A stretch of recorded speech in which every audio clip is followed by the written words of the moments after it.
안녕하세요. 오늘도 사연살롱을 찾아주셔서 감사합니다. 뒤늦게 친정엄마와 함께 살고 있는 40대 여성이에요. 이 나이에 친정엄마랑 같이 사는 게 이상할 수도 있지만 제게는 평생 바라던 꿈 같은 일이었어요. 엄마와 저는 30년 가까이 생사도 모른 채 떨어져 살아야 했거든요. 저희 아빠는 여자관계가 복잡했어요. 신혼 초부터 두 집 살림을 했는데 그 사실을 엄마한테 들키자 시치미를 떼며 오히려 엄마를 의부증 환자로 몰아세웠어요. 죽은 내 친구 와이프일 뿐이라고. 불쌍해서 위로해주느라 몇 번 찾아갔던 것 뿐이라니까. 정 못 믿겠으면 전화해서 물어봐. 당신 이러는 거 정신병이야. 괜한 사람 잡지 말고 병원이나 가봐. 하지만 아빠 말은 다 거짓말이었어요. 얼마 뒤 아빠의 내연녀가 엄마한테 찾아와서 아빠와의 관계를 털어놓곤 이혼해달라고 부탁을 했거든요. 불행인지 다행인지 친할머니가 나서서 여자를 떼어내긴 했지만 그 일로 엄마는 이혼을 결심했어요. 하지만 하필 그때 임신 사실을 알게 되었고 결국 저 때문에 이혼 결심을 포기하고 말았죠. 아빠는 앞으로는 절대로 딴 여자한테 한눈 팔지 않겠다고 약속을 했지만 엄마가 임신한 상황에도 몰래 외도를 이어갔어요. 차라리 그때 이혼을 했더라면 엄마도 저도 떨어져서 살지 않아도 됐을 텐데 모질지 못한 탓에 상처만 남게 된 거예요. 제가 태어난 후로도 아빠의 외도는 끊이지 않았고 엄마는 끊임없이 아빠를 의심했어요. 제 기억 속 엄마는 아빠가 퇴근하고 돌아오면 겉옷에 코를 대고 냄새부터 맡곤 했어요. 혹시라도 여자 화장품 냄새가 나지 않나 확인하기 위해서였죠. 박스 테이프를 둘둘 말아서 아빠 옷에 붙은 여자 머리카락을 찾기도 했고요. 그럴 때마다 아빠는 화를 냈어요. 뭐 하는 짓이야? 제발 작작 좀 해. 사람이 숨막혀서 살 수가 없잖아. 내가 오죽하면 이러겠어? 나도 정말 이러기 싫어. 근데 어떻게 의심스러운 걸. 당신이 그동안 한 짓이 있는데 내가 어떻게 믿냐고. 날 이렇게 만든 건 당신이야. 나도 이러는 내가 싫어. 결국 엄마는 정신과 상담까지 받게 됐어요. 모든 게 아빠 때문에 벌어진 일이었지만 아빠를 비롯해 친할머니와 고모는 전부 엄마 탓을 했어요. 다 애미 네가 자초한 일이다. 세상 남자들 중에 바람 한 번 안 피는 남자가 어디 있다니. 지나가는 바람이다 생각하고 그냥 넘기면 그만인걸. 네가 후벼 파니까 너도 힘들고 애비도 너한테 정 떨어지는 거 아니겠냐고. 따지고 보면 이게 다 니네 친정부모가 널 오냐오냐고 키운 탓이다. 누굴 탓하겠냐? 다 네 팔짱걸. 뻔뻔한 남편에 자기 자식 허물도 모두 며느리 탓으로 돌리는 시어머니까지 모두가 엄마의 적이었어요. 그러는 사이 엄마의 의부증은 점점 심해졌고 하루가 멀다 하고 부부싸움이 이어졌어요. 그럴 때마다 친가 식구들 외가 식구들이 달려와 뜯어 말렸고 피말리는 싸움을 이어가던 어느 날 부모님은 이혼 서류에 도장을 찍었어요. 제가 3학년 때였는데 학교에서 돌아와 보니 엄마가 집에 없더라고요. 대신 친할머니가 안방에 널브러진 옷가지를 정리하고 계셨어요. 제가 엄마는 어디 갔냐고 묻자 네 엄마는 남자랑 눈 맞아서 자식이랑 남편도 버리고 집을 나갔다고 했어요. 솔직히 그 말이 믿기지 않았어요. 아무리 제가 어리긴 했지만 그동안 제가 봐온 우리 엄마는 그럴 사람이 아니었거든요.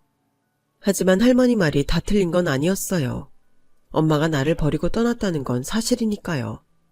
엄마가 집을 나가고 며칠 뒤 아빠는 젊은 여자를 집에 데려왔어요. 앞으로는 이 사람이 내 엄마야. 그러니까 말 잘 들어야 돼. 자기도 우리 지영이랑 인사해. 안녕? 아빠 닮아서 예쁘게 생겼구나? 우리 앞으로 잘 지내보자. 나 아빠 안 닮았어요. 우리 엄마 닮았어요. 어머? 쥐똥만한 게 아주 맹랑하네? 뭐 누굴 닮았든 상관없어.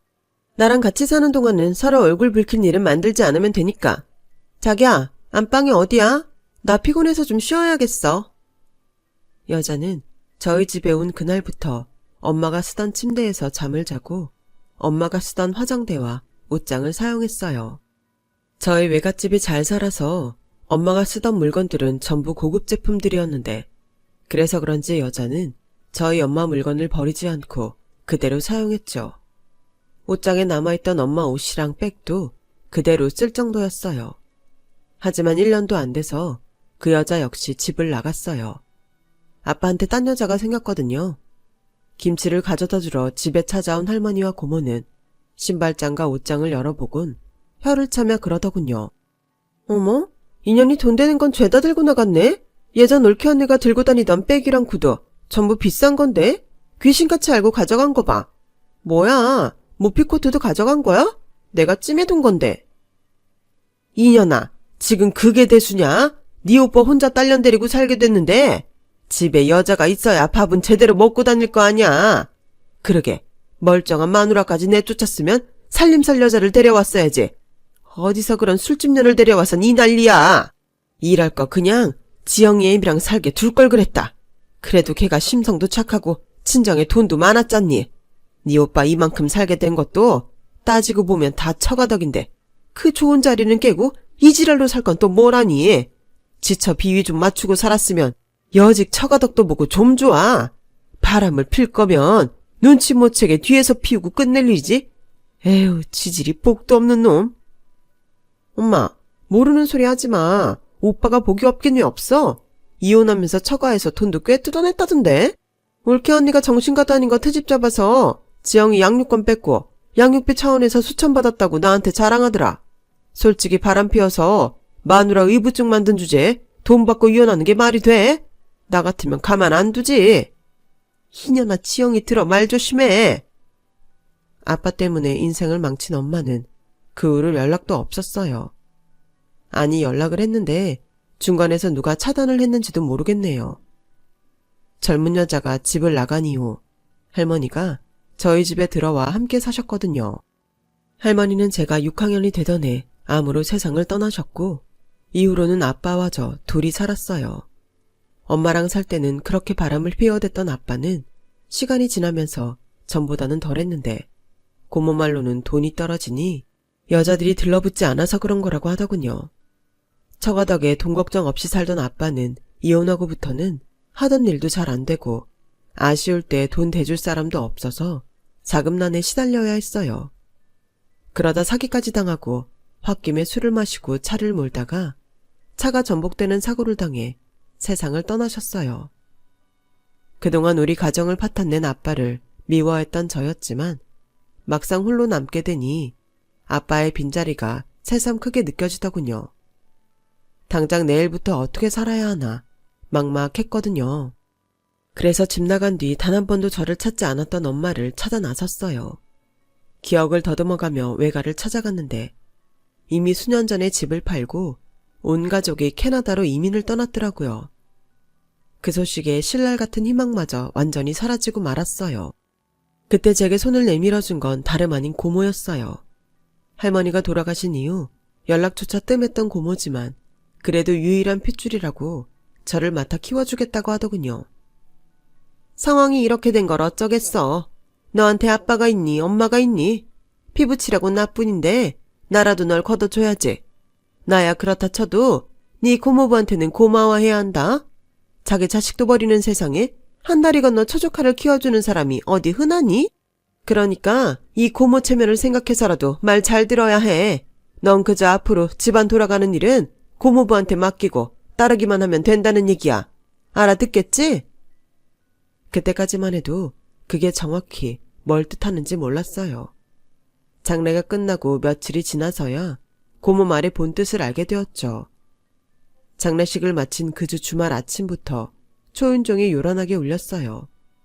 찾아올 사람도 없는데 누군가 했더니 고모네 식구더라고요. 다짜고짜 대문 안으로 이삿짐을 든 인부들이 들이닥쳤고 순식간에 안방과 거실에 짐을 풀었어요. 할머니가 쓰시던 방은 순식간에 사촌 동생들 방으로 변해버렸고요. 너도 알다시피 우리 집에 너까지 데려다 살기는 좁잖니.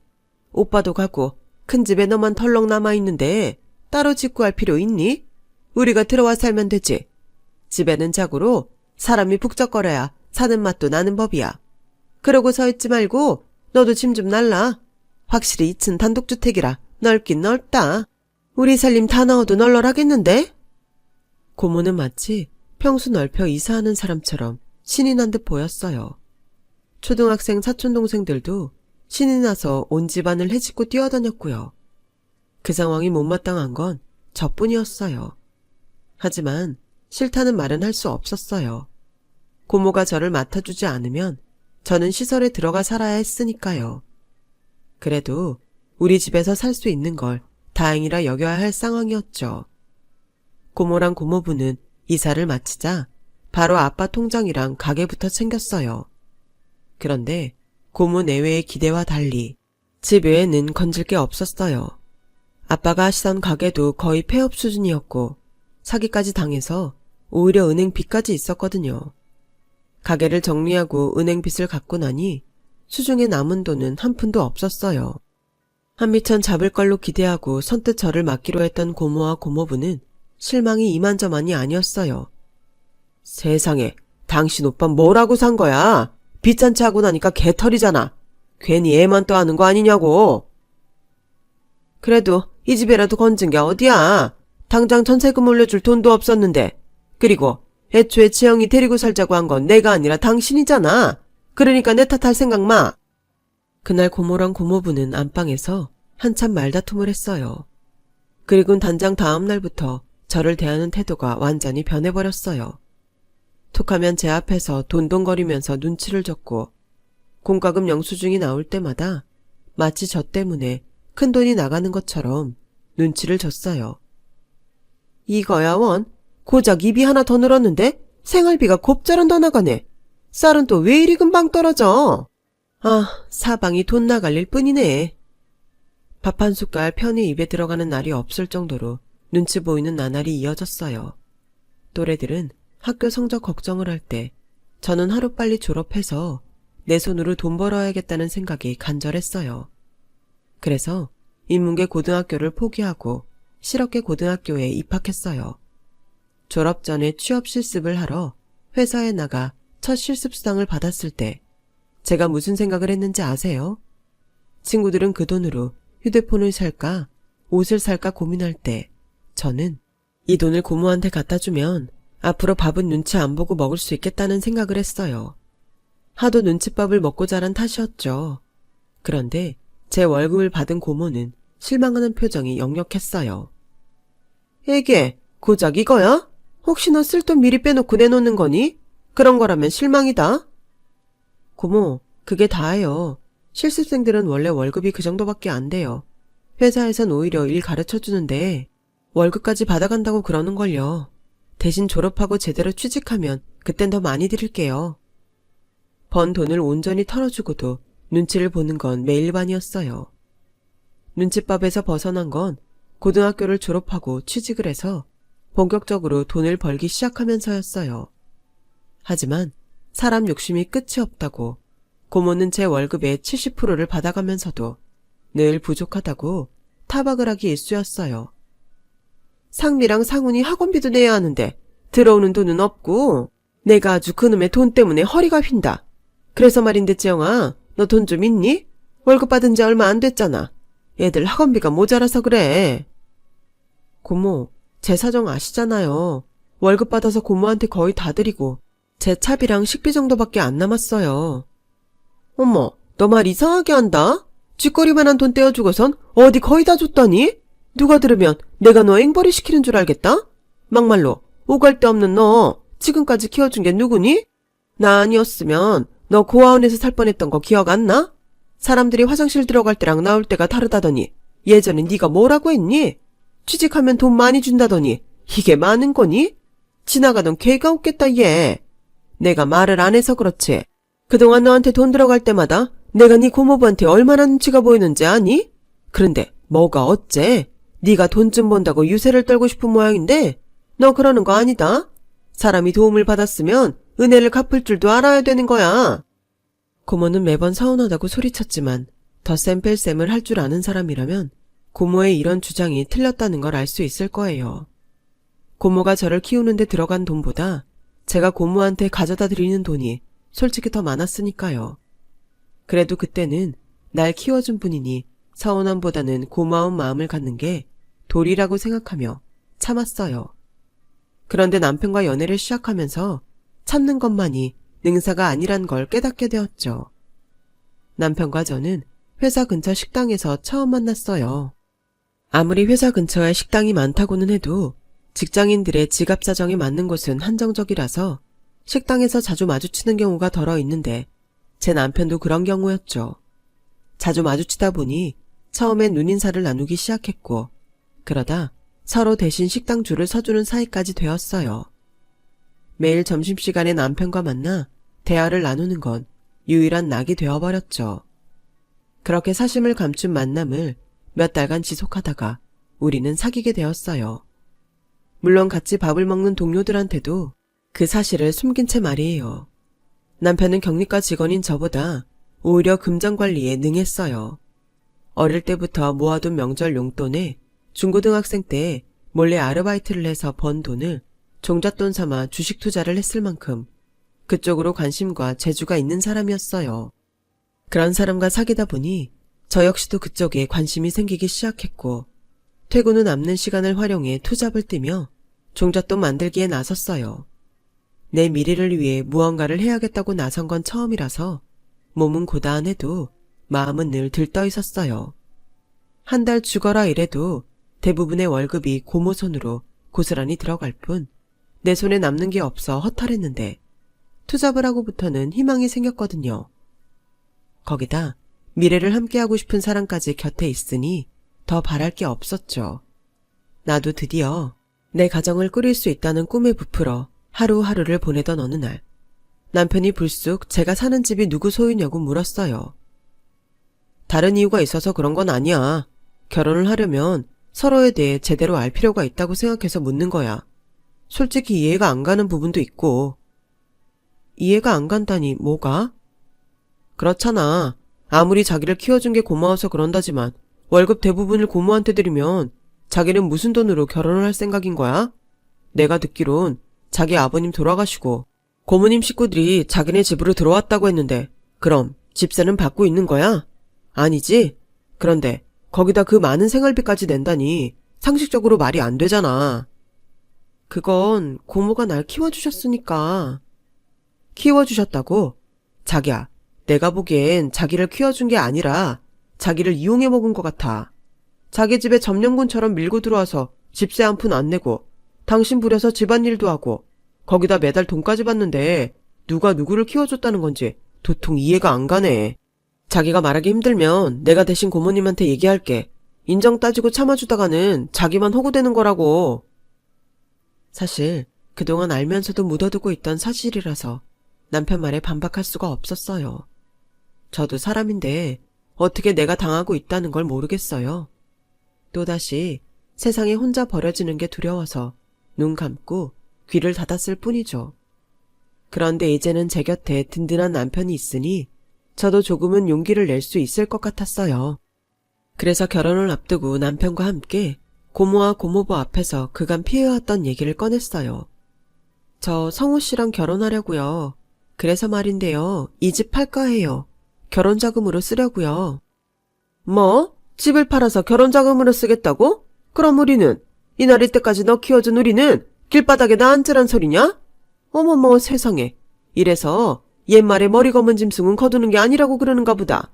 내가 이렇게 조카한테 뒤통수를 맞을 줄 누가 알았겠니? 난 이 집에서 못 나가. 내가 왜 나가? 여긴 우리 오빠 집이고 난 오빠를 대신해서 이날이 때까지 널 키웠는데 이게 어떻게 네 집만 되니? 날 내쫓고 싶으면 그동안 키워준 값 주고 내쫓아. 그전엔 어림도 없어.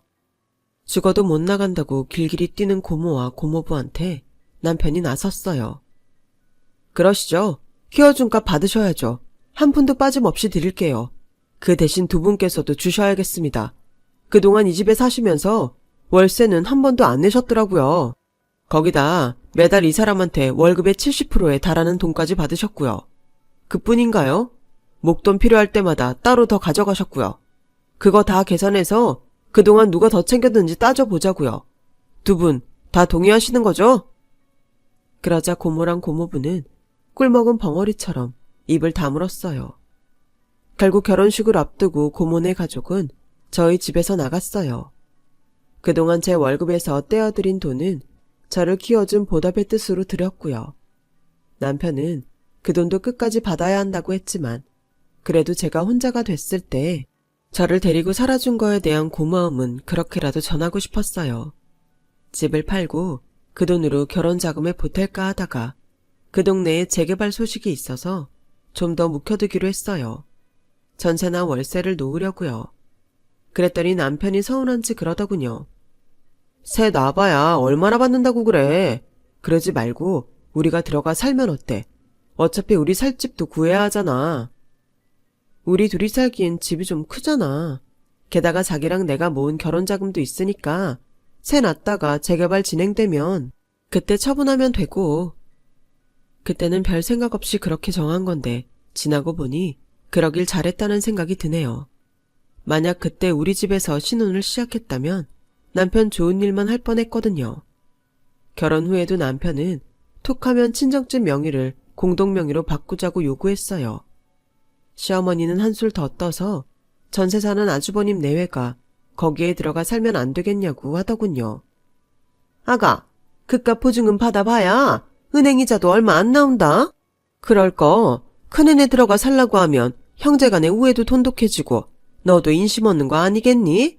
재개발 들어가면 그땐 군말 없이 피워줄 테니 너도 편하고 안 그러니? 그래 여보, 우리 그렇게 하자. 애도 셋씩이나 있는데 매번 전셋집 전전하는 형 보는 것도 불쌍하잖아. 자기는 그렇게 생각 안 해? 피가 섞인 고모도 십수년간 제 등에 빨대를 꽂고 살았는데 하물며 피 한 방울 안 섞인 시댁 식구들이 안 그러란 보장이 있나요? 그래서 매번 핑계를 대며 거절했더니 그 일로 시댁에서 미운 털이 박혔어요. 명절 때 찾아뵈어도 저한테는 냉랭한 시댁 식구 때문에 늘 가시방석에 앉은 기분이었죠. 문제는 제 남편이 그들보다 더하면 더했지 덜하지 않았다는 거예요. 오랜 시간 연애를 했기에 남편에 대해 잘 안다고 생각했는데 결혼하고 보니 몰랐던 모습이 많이 보이더라고요. 남한테는 그렇게 계산적이고 손해보기 싫어하는 사람이 자기네 식구들이랑 엮인 일에는 세상 너그러울 수가 없었어요. 한 입을 덮고 사는 저보다 가끔 만나 안부를 나누는 자기 가족이 더 애틋하고 소중한 사람이더라고요. 무엇보다 남편한테 서운했던 건 아이를 갖지 않으려는 태도였어요. 저는 일찍 부모님과 이별을 하고 살아서 온전한 가정을 꾸리고 싶어 했는데 남편 생각은 달랐어요. 애 낳으면 그 순간부터 우리 인생은 사라지는 거야. 형네만 봐도 그래. 형편도 안 되면서 애는 줄줄이 낳아선. 결혼한 지 15년도 넘었는데 아직도 전셋집 생활을 못 면하고 있잖아. 그뿐인 줄 알아? 형수님은 시집 올 때 해온 정장을 아직도 입고 있어. 애들 키우느라 자신한테는 돈 쓸 여유조차 안 되니까 그런 거라고. 그런데도 자기는 애를 낳고 싶어? 그깟 옷 좀 못 사 입으면 어때? 난 평생 옷 못 사 입어도 좋으니까 애는 꼭 낳고 싶어. 돈 때문이라면 내가 더 열심히 벌게. 많이 낳자는 것도 아니야. 하나만 낳아서 이쁘게 키우고 살자. 자기도 애들 좋아하잖아. 조카들도 그렇게 예뻐하는 사람이 자기 자식 낳으면 얼마나 예쁘겠어. 그러니까 여보, 우리도 애 갖자. 아씨, 몰라. 생기면 낳겠지만 일부러 가질 생각은 없으니까 그런 줄 알아. 그때까지만 해도 저는 남편이 한 발짝 물러선 줄 알았어요. 자기도 내심 아이를 갖고 싶어 했던 게 아닌가 내 맘대로 이해했던 거죠. 그런데 결혼하고 3년이 지나고 7년이 넘도록 아기는 생기지 않았어요. 시댁에서는 제 몸에 이상이 있어서 그런 거 아니냐고 타박을 하셔서 병원도 여러 곳 찾아갔지만 제 몸에는 이상이 없었어요. 여보, 나랑 병원에 좀 가보자. 나한테는 이상이 없다는데 아이가 안 생기는 게 이상하잖아. 딱 한 번만 가보자. 응? 이러지 않기로 했잖아. 생기면 낳는 거지만 일부러 병원까지 찾아다니면서 애 가질 생각은 없어. 그냥 당신이 포기해. 당신 정말 이럴 거야? 시댁에 갈 때마다 어머님이 나붙잡고 하시는 소리 못 들었어? 내 잘못도 아닌데 왜 매번 내가 그런 소리를 들어야 하냐고. 그러니까 당신도 검사 받아. 저도 더는 아이 문제로 어머님한테 시달리기 싫어서 강제로라도 남편을 병원에 데려가기로 했어요. 그런데 상황이 그 지경이 돼서야 남편이 이실직고를 하는 거 있죠. 글쎄 정관 수술을 했다는 거예요. 나한테는 상의도 없이 혼자 독단으로 벌인 일이었죠. 몇만 원짜리 토스터기 하나를 살 때도 자기랑 상의하고 사라고 하는 사람이 정관 수술은 자기 멋대로 정했다니 기가 막혀서 말이 안 나왔어요. 잘못은 자기가 저질러 놓곤 그동안 시어머니한테 욕은 제가 다 들었다는 사실에 더 화가 나더라고요. 그래서 그 길로 어머님한테 전화해 당신 아들이 저지른 짓을 다 말했어요. 그러니 앞으로는 손주 문제로 내 탓하지 말고 당신 아들한테 따지라고요. 그 일로 남편과 소원해진 저는 한동안 각방을 쓰고 지냈어요. 그런데 그 무렵 생각지 못한 일이 벌어진 거예요. 혹시 엄마를 찾을 수 있을까 해서 유전자 등록을 해뒀는데 잃지 않은 사람이 있다고 연락이 온 거예요. 일단 확실한 검사를 해봐야 친모인지 알 수 있다고 해서 검사 결과가 나올 때까지 초조한 마음으로 기다렸어요. 아직 확실한 상황이 아니라서 남편한테는 비밀로 하고 있었는데 검사 결과가 친모녀 관계가 확실하다고 나온 거예요. 남편한테 알리기 전에 먼저 저 혼자 엄마를 만나러 갔어요. 엄마는 저를 보자마자 숨이 넘어갈 것처럼 오열을 하시더라고요. 아빠한테 저를 뺏기고 한동안 술에 빠져 살았더니 외할아버지가 이러다 딸 먼저 황천길 보내겠다고 이민을 결정하셨다더군요. 그렇게 온 가족이 캐나다로 떠났고 그곳에 정착해 살면서도 엄마는 저를 잊을 수가 없어서 몇 번이나 한국에 들어오려고 시도했었다나 봐요. 그럴 때마다 외할아버지는 엄마를 막았고 좌절감에 빠진 엄마는 술에 의존해 살게 되었다더군요. 결국 정신병원에 입원과 퇴원을 반복하며 살다가 얼마 전 외할아버지가 세상을 떠나시자 한국으로 온 거예요. 우리가 살던 집에 가봤는데 이미 온 동네가 재개발로 빈집들 뿐이더라. 널 찾을 방법이 없어서 그 집 앞에서 며칠을 서성이고 있었는데 순찰 나온 경찰이 유전자 등록을 하라고 알려줬어. 덕분에 이렇게 널 찾았구나. 엄마 때문에 그동안 많이 힘들었지? 어떻게든 내가 널 데리고 나왔어야 했는데 엄마가 너무 미안해. 저보다 더 모진 인생을 살아온 엄마는 모든 게 다 당신 탓이라며 무릎을 꿇은 채 제 앞에서 한참을 우셨어요. 그날 밤 저는 엄마를 모시고 집으로 돌아왔어요. 남편한테는 미리 전화로 상황을 알려주었지만 뜬금없이 나타난 장모의 등장에 남편은 당황하더군요. 대면대면한 사위의 태도에 엄마도 불편하기는 마찬가지였던 모양이에요. 제 남편 눈치를 보며 미안하다는 말만 연거푸 하셨거든요. 30년 만에 엄마와 함께 잠자리에 든 저는 밤이 새도록 그간 못했던 얘기를 나눴어요. 다음 날 회사에 출근하려면 잠을 자야 했지만 그런 건 문제도 안 됐어요. 회사에 몸이 아프다고 거짓말을 하고 쉴까도 했지만 엄마가 그러지 말라고 말리셔서 쉽게 떨어지지 않는 발걸음으로 출근을 했어요. 엄마한테 어디 가지 말고 꼭 집에 있으라는 말을 수없이 하고 집을 나섰지만 그래도 안심이 안 되더군요. 혹시라도 엄마가 말없이 떠나버리지는 않을까? 괜한 걱정까지 들었거든요. 남편은 이런 제가 못마땅해 보였는지 언제까지 장모님이 우리 집에 계실 거냐고 묻더라고요. 30년 만에 만난 엄마야. 우리 집에 온 지 하루밖에 안 됐다고. 더군다나 한국엔 있을 곳도 없는데 당신은 벌써부터 우리 엄마 내보낼 생각부터 하는 거야? 그럼 이 마당에 내가 쌍수 들고 반길 줄 알았냐? 솔직히 자식 버리고 30년이나 지나서 찾아온 사람을 내가 장모랍시고 선뜻 반겨줄 수가 있겠냐고. 지영아, 제발 이성적으로 생각하자. 까놓고 말해서 자기 힘으로 먹고 살기 힘드니까 이제 와서 너한테 빌붙어 살려고 온 건지 누가 알아? 자그마치 30년이다. 너 찾으려는 마음 있었으면 진작에 10번도 더 찾아왔을 시간이라고. 그런데 안 왔었잖아. 집도 절도 없는 지금에 와서야 널 찾아온 걸 보면 뻔한 거 아니니? 암튼 난 장모고 뭐고 못 받아줘. 그러니까 당장 내 집에서 내보내. 나 분명 경고했다. 안 내보내면 그때 내가 직접 네 엄마 내쫓을 테니 알아서 해. 에이, 재개발로 돈 좀 만지나 했더니 별게 다 달라붙고 지랄이야. 너 똑똑히 들어. 이번에 집 파는 돈 한 푼이라도 네 엄마한테 줬다간 그날로 이혼이야. 알았어? 남편은 엄마가 재개발 소식을 듣고 돈 뜯으러 찾아왔다고 생각했어요. 지난 10년 가까이 지지부진하던 재개발이 하필 그 무렵 극적으로 진행되기 시작했거든요. 수십 년을 벌어야 겨우 만질 수 있는 돈이 한꺼번에 굴러들어오게 되자 남편은 그 돈을 뺏기지 않으려고 눈에 불을 켜고 달려들었어요. 자기가 땀 흘려 번 돈도 아니면서요. 그리고 결국 남편은 넘지 말아야 할 선까지 넘고 말았죠. 아무래도 일이 손에 안 잡혀서 조퇴를 하고 집에 일찍 돌아왔는데 현관까지 쩌렁쩌렁하게 남편 목소리가 들렸어요.